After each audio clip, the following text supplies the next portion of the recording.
understand. Be willing to compromise and find the middle ground. Use principled negotiation techniques to ensure fairness. Be fair. Be fair to yourself. Be fair to the person who is even sending you as an agent. Be fair to the person who is also buying. I know profit is good, but not all the time. It's not always the ultimate thing, if you understand what I mean. Rather, choose somebody that can recommend you to many other people. Ah, this guy, he's very fair. His prices are reasonable. I used him, my brother used him, my sister used him, our family. That is better. Are we talking?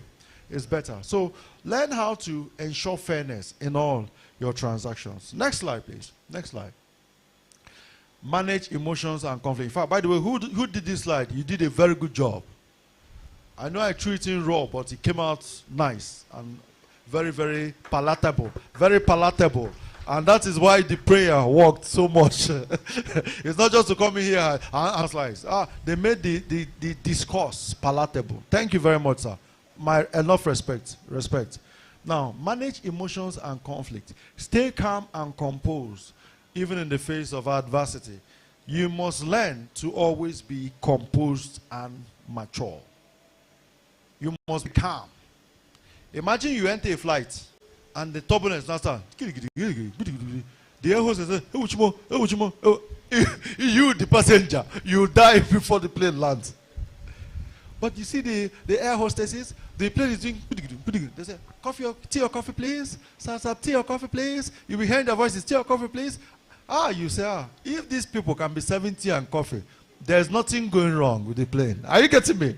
That is it. It's an impression. It's psychological. You know. Then the pilot, they introduced this about 10 years ago or more, slightly more. He said, we'll be approaching Enugu, but because of the thick gathered clouds, there'll be some turbulence, but there's nothing to worry about, right? It just douses your fear. Even when the turbulence starts, you now say the pilot mentioned it, that there'll be turbulence, but there's nothing to worry about. So now, these are some of the things a calm and a composed professional delivers on the duty. You must be calm, you must be calm. Even when there's a crisis, the way you handle it, don't worry, we're going to resolve this.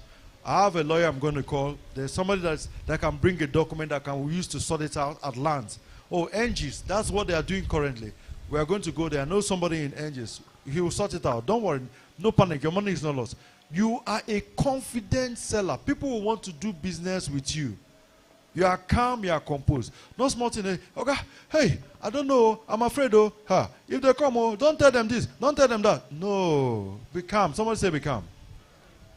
That gives you some emotional advantage over the transaction you do. Use active listening to diffuse tension and conflict. Focus on the issue, not personal attacks. Focus on the issue. If there's an issue in the business, focus on it. Don't begin to say, that my colleague is wicked. He was the one that gave you that price. He's very wicked. He was the one that brought you here. He's very wicked. No, not personal attack. Focus on the issue. Maybe there's a part of the property that's not well documented, and maybe it's coming up in an adverse situation. No. Settle it. Own the problem. I tell them at the office, the first staff to meet a customer owns the problem. Let me explain. A customer has a problem maybe with the ATM card, and as he's walking in, he meets the marketer. The marketer will not say, oh no, go to those people there. That man there, go and meet him there. He can solve it. They say, oh wow, you had an issue with your card? What happened to the card? Oh, okay, you stopped working. Wow, okay, that's fine. We'll sort it out for you. Amaka, please, he had an issue with his ATM card. You will help him sort it out. You can now go. Are you hearing me? It's different from the one that says, okay, it's not our department. It's not our department. See that man there? No, okay, you're not looking. That man there. That one. No, not the one in blue. The one in black. Go there. And it always happens. When he goes there, he'll stand. The man will not even look up to talk to you. Unhappy computer. And anger will be rising. Are you getting me? So the first person to hear of a matter, you own it. That is how tension is doused. That is how people's emotions are respected. So instead of ranting across your banking halls, you see people who are friendly, who can now afford to talk to you about their problems and are not very, very disgruntled about them. Are we talking? Very important. Now, number 7, use objective criteria. Base your decisions on objective criteria and standards. Use data, research, expert opinions to support your arguments.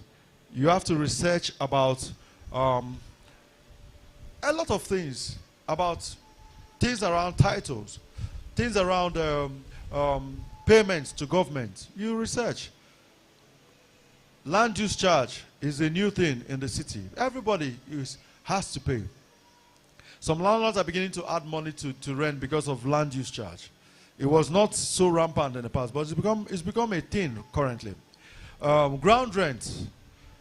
For you to really maintain ownership of a property, you must make sure that that ground rent, you pay it every year. Every year. Otherwise, you make it open for government revocation and many other things. Oh, it even is a proof of ownership. Who paid the ground rent? Who has been paying the ground rent? So now, these are issues which we must know. So you base decisions on objective criteria and standards. Use data research. Okay. Ensure that both parties understand and agree on the criteria. There must be mutual agreement. And it's only mostly things that are documented. You can now come out confidently tomorrow and say, we had an agreement. It was written down. Then number 8, communicate effectively.